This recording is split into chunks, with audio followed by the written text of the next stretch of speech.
तर ड्रॉइंग मध्ये आपण वेगवेगळे डेफिनेशन्स, इक्विपमेंट्स, मॉइश्चर्स आणि नंतर डेरिवेशन बघितले होते टाइम ऑफ ड्राइंगसाठी. त्या बेसिसवर जे काही न्यूमरिकल्स आहेत, जसं आता ह्या न्यूमरिकलमध्ये दिलेलं आहे, wet solid are to be dried from 80 to 5%. म्हणजे आपल्याला 80% इनिशियल मॉइश्चर कंटेंट दिलेले, 5% पर्यंत त्याला ड्राय करायचंय आणि मॉइश्चर जी अमाउंट आहे ती कॅल्क्युलेट करायला सांगितलेली आहे 100 kg ऑफ ड्राय प्रोडक्टसाठी. तर तुमचा बेस झाला 100 kg ऑफ ड्राईड प्रोडक्ट. आता इथे 5% मॉइश्चर पर्यंत आपल्याला ड्राय करायचंय. याचा मिनिंग आहे ड्राय सॉलिडचे 95% पाहिजे. आता इथे 80% इनिशियल आहे, फायनल 5% मॉइश्चर आहे. 5% मॉइश्चरचा मिनिंग आहे 95% सॉलिड्स. तर 95% सॉलिड्स म्हणजे 0.95 इंटू 100, 95 kg हे ड्राय सॉलिड्स आहे. मॉइश्चर्स इन द प्रोडक्ट, प्रोडक्टमध्ये मॉइश्चर किती आहे? तर 5% म्हणजे 5 kg. आता इथे जेव्हा आपण इनिशियल मॉइश्चर कंटेंट बघतोय वेट सॉलिड्समध्ये ते आहे 80%. ठीक आहे. मग आपल्याला मटेरियल बॅलन्स माहिती आहे. सॉलिड्सचं जर आपण कन्सिडर केलं तर solids in feed equal to solids in product. तर सॉलिड्स इन फीड किती आहे? 20%. हे कुठल्या बेसिसवर? कारण मॉइश्चर्स आहे 80%, याचा मिनिंग आहे 20% सॉलिड्स आहेत. तर वेट सॉलिड्समध्ये 20% सॉलिड्स आणि ड्रायड प्रोडक्टमध्ये हे आपण कन्सिडर केले की डायरेक्टली 95 kg. हे आपण ऑलरेडी कॅल्क्युलेट केलेलं आहे. तर हे 95 kg equal to 0.20 of X. मग त्याच्या बेसिसवर आपल्याला काय काढता येईल? वेट सॉलिड्सचं फीड जे आहे ते फीड कॅल्क्युलेट करता येईल. म्हणजे मग इथे आता कॅल्क्युलेशन केले तर आलेलं आहे 475 kg. तर हे वेट सॉलिड्स आलेले 475 kg. मग आता 80% मॉइश्चर म्हणजे 0.80 इंटू 475, 380 kg तुमचे मॉइश्चर्स आलेले. मग आता इथे आपल्याला वेट सॉलिड्स माहीत झाले, मॉइश्चर्स माहीत झालेले. त्याच्यानुसार आता त्यांनी विचारलेले की अमाऊंट ऑफ मॉइश्चर किती इव्हॅपरेट होती 100 kg ऑफ ड्राय प्रोडक्टसाठी. तर आपल्याला इथे आता कळालेलं आहे की मॉइश्चर वेट फीडमध्ये किती आहे? 380 kg आणि ड्राय प्रोडक्टमध्ये किती आहे? 5 kg, कारण 5% ऑफ 100 येते. मग मॉइश्चर वेट फीडमध्ये 380 होते, ड्रायड प्रोडक्टमध्ये 5 kg, म्हणजे 375 kg हे मॉइश्चर इव्हॅपरेट झालेलं आहे. तर 100 kg ड्राय प्रोडक्टसाठी 375 kg एवढे मॉइश्चर इव्हॅपरेट. सेकंड एक्झाम्पल आहे, याच्यामध्ये दिलेलं आहे रेट ऑफ ड्राइंग कॅल्क्युलेट करा आणि wet sawdust 250 gram, weight of sawdust after drying 230 gram आणि 0.5 आवर्स मध्ये हे झालेलं आहे. सेम कंडिशन परत 250 ग्राम, पण 215 ग्राम आफ्टर ड्राइंग आहे, कारण टाइम चेंज झालेला आहे 0.75. डायमेन्शन्स ट्रेचे दिलेले 10 centimetre by 10 centimetre. Weight of dry sawdust दिलेला आहे 150 ग्राम. तर त्या बेसिसवर तुम्हाला आता कॅल्क्युलेशन्स करायचे रेट ऑफ ड्राइंगचे. मग आता इथे रेट ऑफ ड्राइंग कॅल्क्युलेट करायचं आहे, तर त्या बेसिसवर तुम्हाला माहिती आहे की आधी तुम्हाला माहिती पाहिजे त्याचा फॉर्म्युला. ठीक आहे. मग आता फॉर्म्युला जेव्हा आपण बघितला आहे तर त्याच्यामध्ये तुम्हाला टाइम ऑफ ड्राइंग हा कॉन्स्टंट रेट पिरियड आहे का फॉलिंग रेट पिरियड आहे हे तुम्हाला समजून घ्यायचे आणि मग ह्या दोन ज्या कंडिशन दिलेल्या आहेत त्या दोन कंडिशन नुसार वर्कआउट करायचं. ठीक आहे. मग आता इथे जे टाइम ऑफ ड्राइंगचा फॉर्म्युला आहे W dash upon A x1 minus x2 upon R. W dash तर आपल्याला माहिती आहे केजी ऑफ ड्राय सॉलिड्स. मग केजी ऑफ ड्राय सॉलिड्स इथे किती आहे? तर तिथे त्यांनी मेन्शन केलेले 150 ग्राम. ठीक आहे. इथे मेन्शन केलेलं आहे 150 ग्राम. कुठल्या बेसिसवर? हे इथे weight of dry sawdust on tray हे 150 ग्राम, म्हणजेच हे केजी मध्ये 0.15. नंतर आपल्याला इथे पाहिजे ए म्हणजे एरिया. मग एरिया कुठून काढायचा आहे? तर त्यांनी 10 सेंटीमीटर बाय 10 सेंटीमीटर हे न्यूमरिकल मध्ये दिलेलं आहे. म्हणजेच हे आता आपल्याला एसआय युनिट मध्ये मीटर मध्ये कन्वर्ट करावं लागेल. मग हे 0.1 इंटू 0.1 0.01 मीटर स्क्वेअर झाला. नंतर आपल्याला पाहिजे x1 मायनस x2 आणि r. तर x1 इनिशियल मॉइश्चर कंटेंट असतात आणि x2 हे फायनल मॉइश्चर कंटेंट असतात. मग x1 जे आहे आणि x2, मग x1 आणि x2 हे कुठल्या बेसिसवर काढायचे? तर इथे बघा आता 250 ग्राम वेट सॉ डस्ट आहे आणि आफ्टर ड्राइंग 230 आहे. 250 ग्राम वेट सॉ डस्ट म्हटले 215 ग्राम आफ्टर ड्राइंग आहे. आता इथे सॉ डस्टचं वेट तर 150 ग्राम आहे, ठीक आहे. आणि इथे दिलेलं आहे त्यांनी वेट ऑफ वेट सॉ डस्ट म्हणजे सॉ डस्ट प्लस मॉइश्चर याचं वेट दिले 250 ग्राम आणि इथे दिलेलं आहे सॉ डस्ट फक्त 150 ग्राम म्हणजे रिमेनिंग इज वॉटर किंवा मॉइश्चर. म्हणजे 250 ग्राम मायनस 150 ग्राम हे इनिशियल ह्या फर्स्ट कंडिशनसाठी हे मॉइश्चर असणार आहे आणि आफ्टर ड्राइंग हे 230 मायनस 150 असू शकतात. तर इथे आता आपण कन्सिडर केलेलं आहे x1 इनिशियल मॉइश्चर कंटेंट. हे बघा 250 मायनस 150 म्हणजेच 100 ग्राम जे आहे तुमचं मॉइश्चर कंटेंट झालं इनिशियल कंडिशनला. मग आता इथे जर वेट बेसिसवर घ्यायचं ठरलं तर x1 हे 100 ग्राम डिवायडेड बाय वेट सॉलिड्स. कारण आपण थेरीमध्ये बघितलं होतं की x1 आपण 1 प्लस एक्स, तेव्हा तिथे ड्राय सॉलिड्स होते 1 आणि जर तुम्ही वेट सॉलिड्स घेतलं तर प्लस एक्स करावं लागेल आणि ड्राय बेसिसवर घेतलं तर फक्त 1 घ्यावं लागेल. आता इथे वेट सॉ डस्ट आहे 150 ग्राम. तर आता यांनी मेन्शन काही केलेलं नाहीये, तर आपण ड्राय बेसिसवर जर घेतलं तर 100 ग्राम हे मॉइश्चर झाले डिवायडेड बाय 1. तुम्ही जर थेरी रिकॉल केली तर x अपॉन 1, तर इथे 1 च्या ऐवजी आता काय येणार आहे 150 ग्राम. म्हणजे ड्राय बेसिसवर x1 झालं 100 अपॉन 150, ठीक आहे. आणि x2 तसंच येईल की अर्ध्या तासानंतर 230 ग्राम हे राहिलेलं होतं वेट सॉलिड. तर 150 ग्राम त्याच्यामध्ये सॉडस्टच आहे. मग मॉइश्चर किती राहिले 80 ग्राम. आता हे ड्राय बेसिसवर 80 अपॉन 150 आहे, तर ते झालं 0.533 x2. मग आता आपल्याला x1 माहित झालं, x2 माहित झालं, w डॅश माहित झालं, a माहित झालं आणि आपल्याला आता r जो आहे तो r अननोन आहे, ठीक आहे. आणि टाइम त्यांनी अर्धा तास दिलेलाच आहे 0.5 आवर्स. मग इथे रेट ऑफ ड्राइंग तुम्हाला इथे कॅल्क्युलेट करता येईल. तर इथे जरी पुटअप केलं तुम्ही तर r ची व्हॅल्यू कॅल्क्युलेट होईल. रिअरेंज करून घेतलं, t इकडे घेतला, r इकडे घेतला तरी चालेल. मग ह्या बेसिसवर आपल्याला फक्त आता व्हॅल्यूज पुटअप करायच्या आहे आणि जे काही आन्सर येईल ते kg पर मीटर स्क्वेअर आवर मध्ये.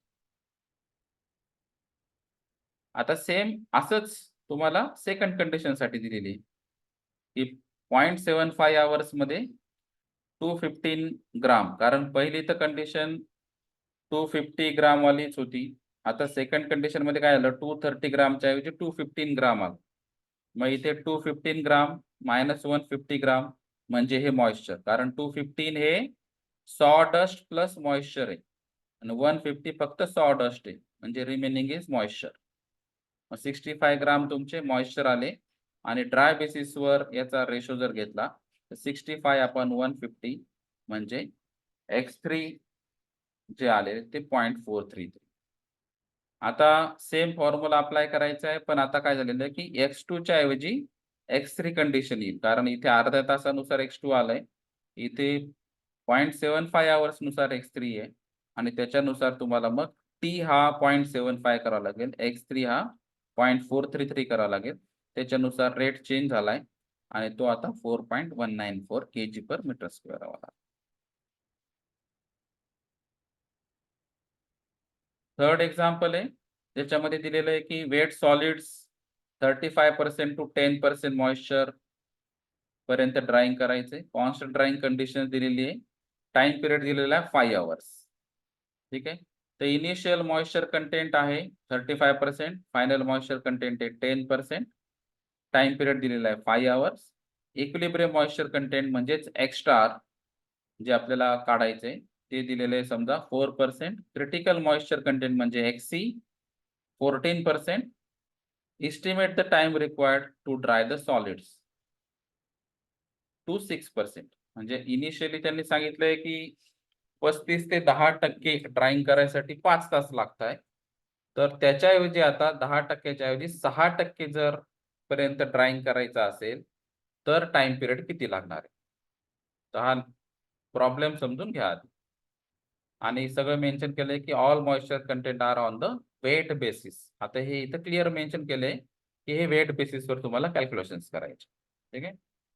मग आता आपल्याला गिव्हन डेटा कळालेला आहे सगळा आणि वेट बेसिसवर कॅल्क्युलेशन्स करायचे हे समजून घ्यायचे. मग आता इथे वेट फ्रॅक्शन्स हे आपल्याला माहिती आहे की वेट पर्सेंट डिवाइड बाय 100 असतं. आता x1 इनिशियल मॉइश्चर कंटेंट तर ते कसं येईल की x1 अपॉन 1 मायनस x1. आता हे फ्रॅक्शन्स मध्ये जेव्हा आपण घेतोय त्या बेसिसवर चाललंय. पर्सेंटेज मध्ये त्यांनी डेटा दिलेला आहे. जसं इनिशियल मॉइश्चर पर्सेंटेज दिलं होतं 35%. तर आपण इथे आता पर्सेंटेज मध्ये करायचं ठरलं तरी होऊ शकतं की 35% डिवायडेड बाय 100 मायनस 35% म्हणजे 65%. तर तेच आता इथे फ्रॅक्शन मध्ये दिले आहे की 0.35 डिवायडेड बाय 1 मायनस 0.35. तर याच्यामध्ये लॉजिकली तसं काही प्रॉब्लेम नाहीये. इथे 35% घेतले तुम्ही, खाली 65% घेतले तरी चालेल. पण इथे आता फ्रॅक्शन्स मध्ये 0.35 आणि इथे 0.65. तर आपण इथे initial moisture content of the solids काढतोय हे लक्षात घ्या ऑन ड्राय बेसिस. तर इथे आता x1 आलं 0.5385. क्रिटिकल मॉइश्चर कंटेंट त्यांनी 14% दिलेलं आहे. तर त्याच्यानुसार 0.14 डिवायडेड बाय 1 मायनस 0.14 म्हणजे हे जे क्रिटिकल मॉइश्चर कंटेंट असेल तर ते आपल्याला मायनस करावं लागतील. मग त्याचा रेशो हा येईल. एक्स स्टार आपल्याला 4% दिलेलं आहे म्हणून ते 0.04 डिवाइड बाय 1 मायनस 0.04. आणि x2 तुम्हाला 10% दिलेलं आहे इनिशियली त्याच्यानुसार 0.1 अपॉन 1 मायनस 0.1. आणि मग आपल्याला आता टाइम ऑफ ड्राइंग कॅल्क्युलेट करायचा आहे जो ऑलरेडी तसा त्यांनी आपल्याला इनिशियल कंडिशनला दिलेला आहे आणि नंतर सेकंड कंडिशनला कॅल्क्युलेट करायला.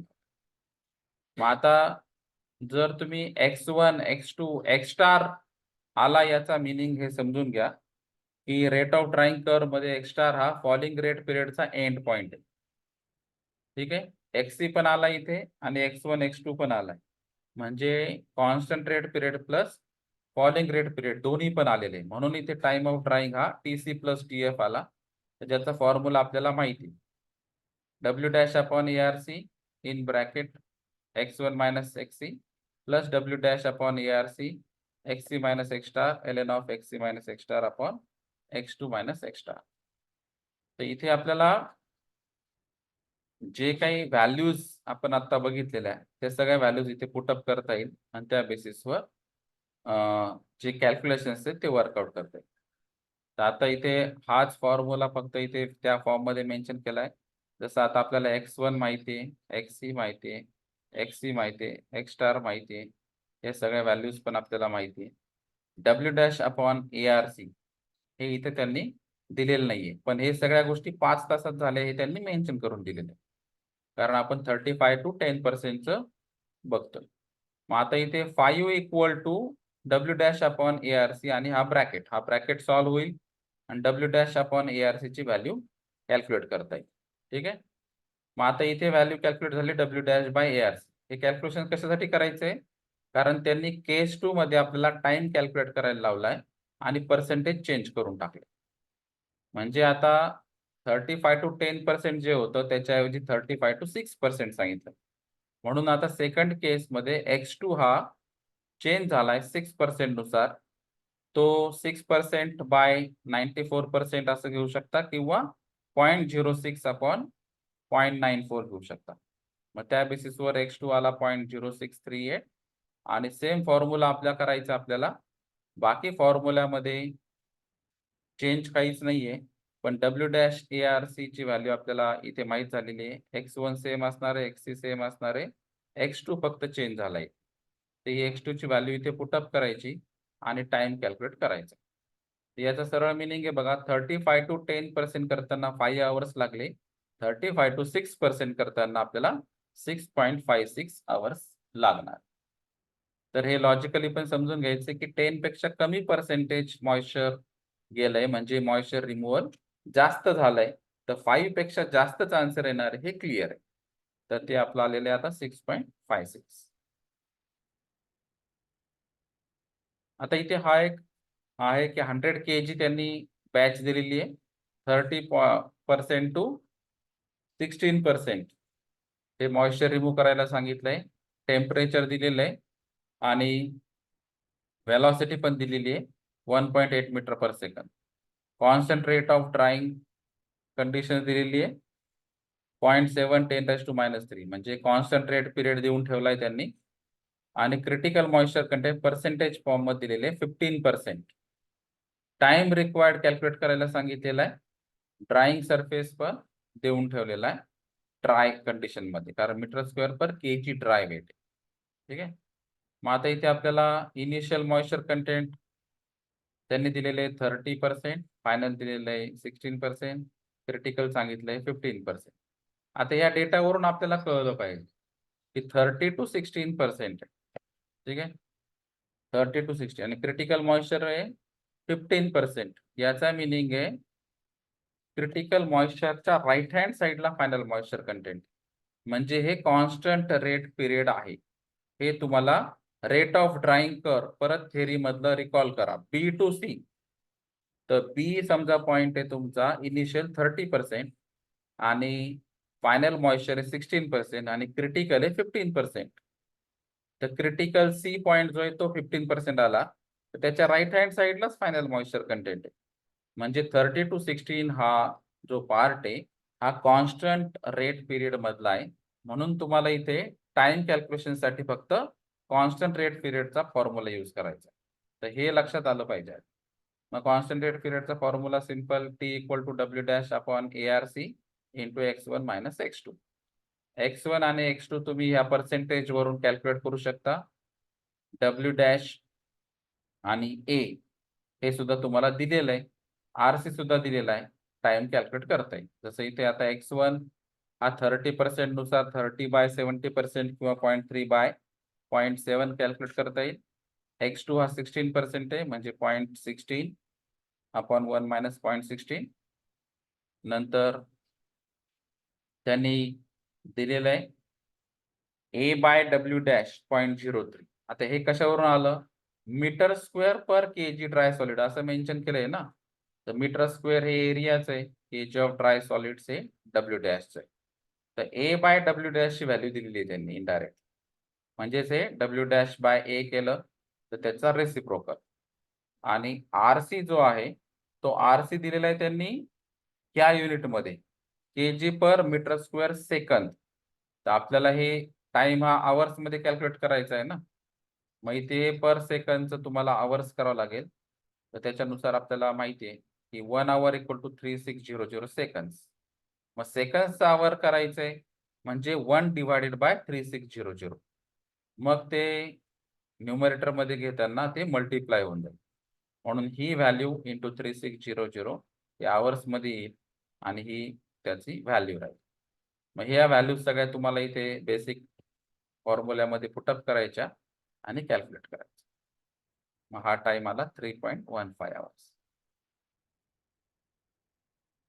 आता हा एक न्यूमरिकल आहे ज्याच्यामध्ये 50 kg ची बॅच दिली, 25 to 12% ड्राइंग प्रोसेस सांगितली, 360 केल्विन टेम्परेचर दिलेलं आहे, वेलॉसिटी दिलेली आहे 2 मीटर पर सेकंद, कॉन्स्टंट रेट ऑफ ड्राइंग दिलेला आहे त्यांनी केजी पर मीटर स्क्वेअर सेकंद दिलेलं आहे, क्रिटिकल मॉइश्चर कंटेंट 10% दिलेलं आहे, ड्राइंग टाइम कॅल्क्युलेट करायला लावलेला आहे, सरफेस एरिया 1 मीटर स्क्वेअर दिलेला आहे आणि सगळे मॉइश्चर कंटेंट जे आहे ते वेट बेसिसवर दिलेले आहे. म्हणजे आधी सारखाच न्यूमरिकल आहे. तुम्हाला याच्यावरून पण लक्षात येईल initial moisture content 25%, final 12%, critical 10%, batch 50 kg ची आणि तुम्हाला परत इथे याच कंडिशन वरून क्रिटिकल मॉइश्चर पेक्षा फायनल मॉइश्चर कंटेंट हे हायर साईडला आहे, म्हणजेच परत कॉन्स्टंट पिरियड मध्येच हा टाइम कॅल्क्युलेट करावा लागणार आहे. म्हणून T equal to W' upon ARC x1 minus x2. मग x1 हा तुम्ही कॅल्क्युलेट केला, x2 हा कॅल्क्युलेट केला. A हा इथे तुम्हाला 1 मीटर स्क्वेअर हे तुम्हाला तिथे मेन्शन करून दिलेले एरिया ऑफ ड्राइंग सरफेस. तर तुम्हाला हे अज्युम करावं लागेल ज्या केसेसमध्ये दिलेलं नसेल तर. मग नंतर तुम्हाला W' जे आहे ते 50 kg दिलेलं आहे. ठीक आहे, त्या 50 kgच्या बेसिसवर तुम्हाला जी क्वांटिटी ऑफ ड्राय सॉलिड्स आहेत ती कॅल्क्युलेट करता येईल. तर इथे तुम्हाला 25% मॉइश्चर मेन्शन केलंय, म्हणजेच 75% हे सॉलिड्स आहेत. ठीक आहे, मग 75% ऑफ 50 kg याच्यावरून तुम्हाला ड्राय सॉलिड्स कॅल्क्युलेट करता येईल. तर हे इथे कॅल्क्युलेट केलेलं आहे 75% ऑफ 50 kg. 37.5 kg हे ड्राय सॉलिड्स आले. मग W' ची व्हॅल्यू आली. RC ची व्हॅल्यू तुम्हाला सेकंड्स मध्ये दिलेली आहे. ती तुम्हाला आता परत 3600 ने मल्टिप्लाय करून आवर्स मध्ये कन्वर्ट करता येईल. मग या सगळ्या व्हॅल्यू झाल्यामुळे तुम्हाला डायरेक्ट या फॉर्म्युल्यामध्ये पुटअप करता येईल आणि टी कॅल्क्युलेट करता येईल. याच्यामध्ये दिलेले आता 1400 kg सॉलिड्स दिलेले, moisture content constant drying condition दिलेली आहे 0.2 kg per kg dry solids. Final moisture content दिलेलं आहे 0.02 kg per kg dry solids. Drying surface दिलेला आहे 0.0615 मीटर स्क्वेअर पर kg. आणि सेम ड्राइंग कंडिशनला following dryings were previously known, म्हणजे आता यांनी टेबल देऊन ठेवला आहे की moisture content kg per kg dry solids with respect to rate. मग हा रेट असेल तर एवढे मॉइश्चर और वाइस वर्सा अशा कंडिशन्स त्यांनी देऊन ठेवलेले. तर रेट दिलेला आहे kg पर मीटर स्क्वेअर आवर मध्ये. ठीक आहे, म्हणजे हा रेट आपल्याला डायरेक्टली यूज करता येईल. मग आता याच्यामध्ये तुम्हाला टाइम रिक्वायर्ड कॅल्क्युलेट करायला लावला. मग आता इथे इनिशियल दिलेलं आहे 1400 kg, म्हणजे W' डायरेक्ट तुम्हाला घेता येईल. इनिशियल कंडिशनला x1 0.2 kg per kg dry solids दिला आहे, x2 हा 0.02 kg per kg dry solids दिला आहे. ड्राइंग सरफेस हा त्यांनी 0.0615 मीटर स्क्वेअर पर kg हा दिलेला आहे. आता एका kgला एवढे मीटर स्क्वेअर, आपल्याकडे kg आहे 1400, त्याच्यामुळे टोटल ड्राइंग सरफेस हा टोटल एरिया येईल 1400 ने मल्टिप्लाय केल्यावर 86 मीटर स्क्वेअर. कारण इथे लक्षात घ्या हा जो एरिया दिलेला आहे तो पर kg दिला आहे आणि आपल्याकडे आहे प्रोडक्ट 1400 kg. RC त्यांनी दिलेला आहे कॉन्सन्ट्रेट पिरियड 1.71. आता हा कशावरून आपण काढला, तर ह्या जो टेबल आहे याची कॉन्स्टंट व्हॅल्यू दिसते तुम्हाला रेटची 1.71 1.71 1.71, म्हणजे हा कॉन्सन्ट्रेट पिरियड आहे. म्हणजे ही कॉन्सन्ट्रेट पिरियडचा रेट म्हणजेच RC ही व्हॅल्यू डायरेक्टली तुम्हाला 1.71 घेता येईल. ठीक आहे, मग आता इथे RC माहित झाला आपल्याला, त्याच्यावरून आता आपल्याला टोटल टाइम पिरियड कसा कॅल्क्युलेट करायचा. तर एक तर TC वेगळा काढा, TF वेगळा काढा, कंबाईन काढा. कसं कॅल्क्युलेट करता येईल, तर इथे समजा आपण TC घेतला W' upon ARC x1 minus x. W' आपल्याला व्हॅल्यू माहिती आहे, A व्हॅल्यू माहिती आहे, RC ची व्हॅल्यू माहिती आहे, XC ची व्हॅल्यू माहिती आहे आणि x1 ची पण व्हॅल्यू माहिती आहे. ठीक आहे, मग याच्यावरून तुम्हाला TC कॅल्क्युलेट करता येईल. तो आला 0.57 वर. आता इथे जेव्हा फॉलिंग रेट पिरियड जो आहे, आता फॉलिंग रेट पिरियडला आपण फॉर्म्युला अप्लाय केला होता आणि डायरेक्ट कॅल्क्युलेशन्स केले होते. आता याच्यामध्ये प्रॉब्लेम असा आहे की त्यांनी कॉन्स्टंट रेट पिरियड नंतर जे चेंजेस झालेले आहेत रेटचे, तर त्या रेटच्या चेंजेसमध्ये आपल्याला फिक्स व्हॅल्यू म्हणजे जे काही अप्पर लिमिट आणि लोअर लिमिट्स आहेत ते आपल्याला क्लिअर कट घेता येत नाही, की कुठून कुठपर्यंत आपल्याला काम करायचं. मग आता याच्यामध्ये तुम्हाला टीएफचा डेरिव्हेशन सॉल्व करताना असं आलेलं होतं -w' a dx/r आणि तिथे critical moisture content to x2. आता हे कुठल्या बेसिसवर घेतलंय? कारण फॉलिंग रेट पिरियड हा कुठून स्टार्ट होतो? तर सी क्रिटिकल मॉइश्चर पॉइंट पासून आणि खाली तो जे काही तुमचं x* आहे तिथपर्यंत असतो. पण आता त्यांनी या कंडिशनमध्ये तुम्हाला इक्विलिब्रियम मॉइश्चर कंटेंट किंवा इथपर्यंतच कन्सिडर करायचं असं मेन्शनच केलेलं नाही. ठीक आहे. कारण हे जे एक्स दिलेलं आहे त्यांनी आता kg/kg ड्राय सॉलिड्स दिलेलं आहे.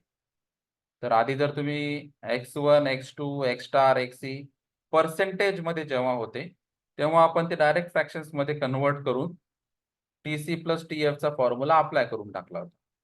आता ह्या केसमध्ये पर्सेंटेज किंवा फ्रॅक्शन्समध्ये असं त्यांनी दिलेलंच नाही. ह्या केसमध्ये तुम्हाला काय करावं लागणार आहे? तर इंटिग्रेशनचं ॲप्लिकेशन या बेसिसवर कॅल्क्युलेशन्स करावं लागतं. मग इथे कॅल्क्युलेशन्स कसे करायचे? जसं आता इथे आपण बघतो ना नेहमी, की dx/r असं जर असेल, तर हे असतं ॲप्लिकेशन ऑफ इंटिग्रेशननुसार 1/r versus x. 1/r versus x असं काढायचं. मग आता हे 1/r व्हर्सेस x कसं आहे? हे बघा 1/r व्हर्सेस x. ठीक आहे. मग आता 1/r तुम्हाला इथे कॅल्क्युलेट करावं लागेल आधी. ठीक आहे. त्यांनी x आणि r दिलेलं आहे. मग 1/r म्हणजे काय? सिंपल rचं सगळीकडे हे रेसिप्रोकल काढून घ्यायचे. आता इथे x ची व्हॅल्यू आहे, 1/r ची व्हॅल्यू आहे. त्याच्यानुसार वेगवेगळे पॉइंट्स येतील आणि हे 1/r व्हर्सेस x इथे ग्राफ प्लॉट होतो. आता हा जो 1/r व्हर्सेस x म्हणजे ह्या इंटिग्रेशनचं आपण सोल्युशन काढलं. ठीक आहे. मग इथे जर तुम्ही आता बघितलं, तर आपण जसं डिस्टिलेशनमध्ये पण घेतलं होतं, इंटिग्रेशनचं सोल्युशन काढताना area into x axis scale, y axis scale. मग इथे आता area under the curve x axis scale, y axis scale. तर आता इथे इंटिग्रेशन ऑफ dx/r. ठीक आहे. मग आता हा जो इंटिग्रेशन dx/r आहे, तर त्याची जी व्हॅल्यू आहे, आता इथे हे चेक करा. x ॲक्सिस स्केल तुम्ही जसं घेणार आहे त्याच्यानुसार वर्क होईल. y ॲक्सिस स्केल तुमच्या याच्यानुसार वर्कआउट होईल आणि x2 टू xc. आता इथे एरिया अंडर द कर्व तुम्हाला x2 टू xc सांगितला आहे. ठीक आहे. मग आता इथे तुमची व्हॅल्यू जी आहे, त्या व्हॅल्यूज तुम्हाला इथे घ्याव्या लागतील. x2 ची व्हॅल्यू काय होती आणि xc ची व्हॅल्यू काय होती. ठीक आहे. तर इथे x2 ची व्हॅल्यू दिलेली आहे 0.02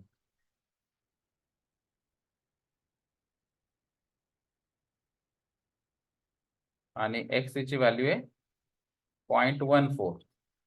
मग आता हे 0.14 ही इथे आली आणि 0.02 तर इथे कुठेतरी व्हॅल्यू येईल.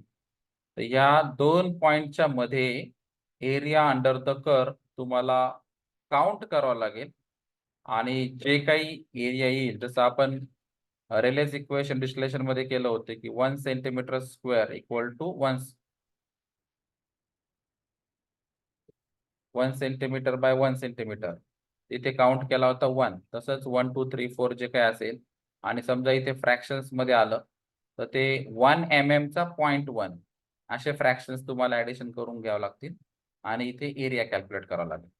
तर तो एरिया अंडर द कर्व जो आहे, तो इथे आपल्याला कॅल्क्युलेट करून घेता येईल. Area under the curve. मग इथे एरिया अंडर द कर्व जो आलेला आहे, स्केल x ॲक्सिस आणि स्केल y ॲक्सिस. ठीक आहे. मग इथे हे जे इंटिग्रेशन आपण केलंय इनडायरेक्टली, ते 0.104 आलं. ठीक आहे. x ॲक्सिस स्केल तुमची, y ॲक्सिस स्केल आणि एरिया अंडर द कर्व. ठीक आहे. तर त्या एरिया अंडर द कर्वच्या बेसिसवर तुमची कॅल्क्युलेशन्स होतील आणि मग इंटिग्रेशन सॉल्व्ह होईल. आता इथे इंटिग्रेशन जर हे सॉल्व्ह झालं, कारण एरिया मेजर करावा लागेल तुम्हाला, तुमचं एक्स ऍक्सिस स्केल, तुमचं वाय ऍक्सिस स्केल, आणि इंटू डब्ल्यू डॅश अपॉन ए. डब्ल्यू डॅश आपला 1400 आहे, एरिया टोटल आहे 86.1 मीटर स्क्वेअर. त्या बेसिसवर टीएफ कॅल्क्युलेट होईल. आता ह्या बेसिसवर टीसी प्लस टीएफ तुम्हाला टोटल टाइम कॅल्क्युलेट करता येईल. ठीक आहे.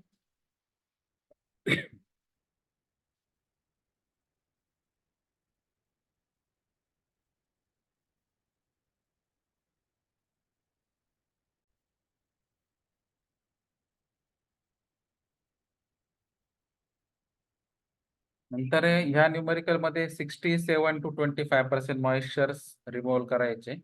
इक्विलिब्रियम मॉइश्चर जे आहे ते 1% आहे. आता हे सगळं पर्सेंटेज फॉर्म मध्ये. क्रिटिकल मॉइश्चर कंटेंट आहे 40%.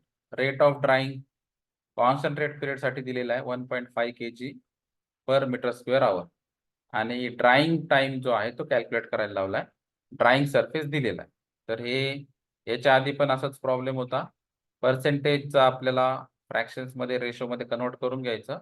x1 कॅल्क्युलेट करता येईल तुम्हाला 67%चं. x2 कॅल्क्युलेट करता येईल तुम्हाला 25%चं. एक्स स्टार इक्विलिब्रियम मॉइश्चर 1% आहे, ते कॅल्क्युलेट करता येईल. त्या बेसिसवर परत एक्सी सुद्धा क्रिटिकल मॉइश्चर पर्सेंट कॅल्क्युलेट करता येईल. रेट ऑफ ड्राईंग म्हणजे आरसी दिलेला आहे. आता ड्राईंग सरफेस हा मीटर स्क्वेअर पर केजी दिला. मग त्या बेसिसवर म्हणजे काय, ए बाय डब्ल्यू डॅश, त्याचा रेसिप्रोकल घेतला की तुम्हाला डब्ल्यू डॅश बाय ए येईल.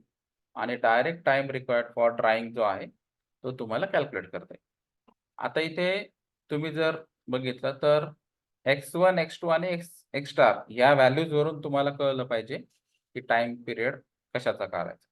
तर इथे constant plus falling rate period दोन्ही कॉम्बिनेशनचा फॉर्म्युला अप्लाय करावा लागेल आणि त्या बेसिसवर कॅल्क्युलेशन करायचे.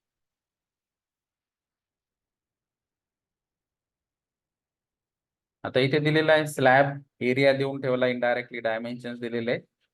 नंतर त्यांनी 67 to 30% पर्सेंटेज मध्ये दिलेले मॉइश्चर, इक्विलिब्रियम मॉइश्चर कंटेंट पण दिलेले आहे, क्रिटिकल मॉइश्चर कंटेंट पण दिलेले आहे. रेट ऑफ ड्राईंग क्रिटिकल पॉइंटला दिलेला आहे. ड्राईंग टाइम कॅल्क्युलेट करायला लावला आहे. आणि dry weight of each slab त्यांनी दिलेला आहे. मॉइश्चर कंटेंट सगळे वेट बेसिसवर घ्यायला लावले. आता इथे जसं आपण सांगितलं की डायमेन्शन दिलेले म्हणजे एरिया कॅल्क्युलेशन्स होती. तर इथे एरिया जो आहे तो 100 into 100 सेंटीमीटर इंटू 1.5 सेंटीमीटर असं मेन्शन केलेलं आहे. स्लॅब दिलेला आहे हा.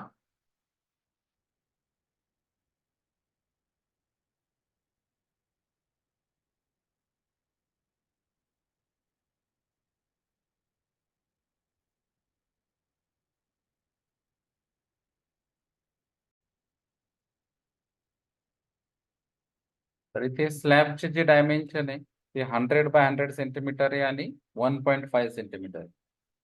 आता याच्यामधलं त्यांनी कन्सिडर केलेलं आहे की 1.5 सेंटीमीटर ज्या डायमेन्शन मधून ड्राईंग हे कमी होईल, कारण जसं आपण बघितलं की rate of drawing depends on the area. तर 100 सेंटीमीटर बाय 100 सेंटीमीटर मधून मॅक्सिमम ड्राईंग होणार. तर तोच एरिया इथे कन्सिडर केलेला आहे 100 by 100चा.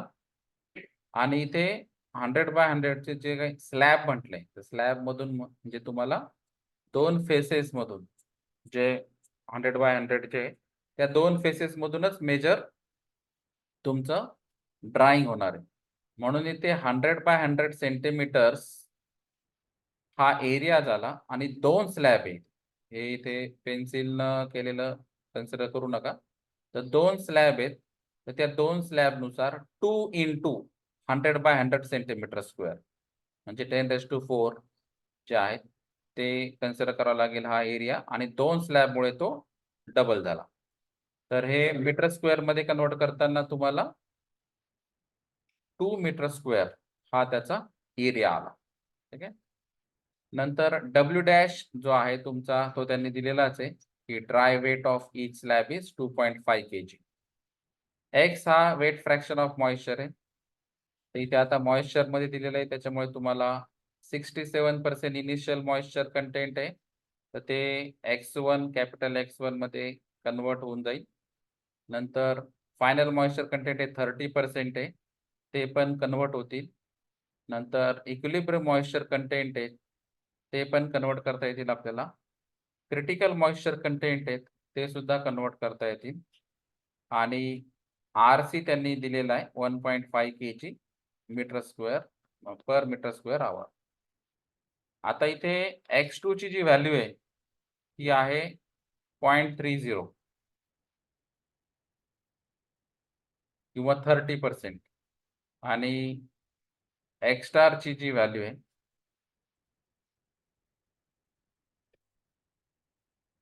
ती 0.005 आणि X1 ची व्हॅल्यू ही तुम्हाला 67% आहे. मग याच्यावरून तुम्हाला आता वर्कआउट करावं लागेल की X स्टार ची व्हॅल्यू ही XC पेक्षा कमी आहे आणि X1 हा XC च्या राइट हँड साइडला आहे. म्हणजे दोन्ही पण कॉन्सन्ट्रेट पिरियड आणि फॉलिंग रेट पिरियड हे आलेले आहे त्याच्यात. म्हणून मग आपल्याला कंबाईन फॉर्म्युला यूज करावा लागेल. T equal to W dash upon ARC bracket X1 minus XC all this things. मग इथे आता W डॅश व्हॅल्यू आपण कॅल्क्युलेट केलेली दिलेली आहे. एरिया कॅल्क्युलेट केलेला आहे आपण. RC आपल्याकडे दिलेले आहे त्यांनी आणि X1, XC, X स्टारच्या व्हॅल्यू सगळ्या माहिती आहे. त्या पुटअप करायच्या आणि कॅल्क्युलेट करायचं.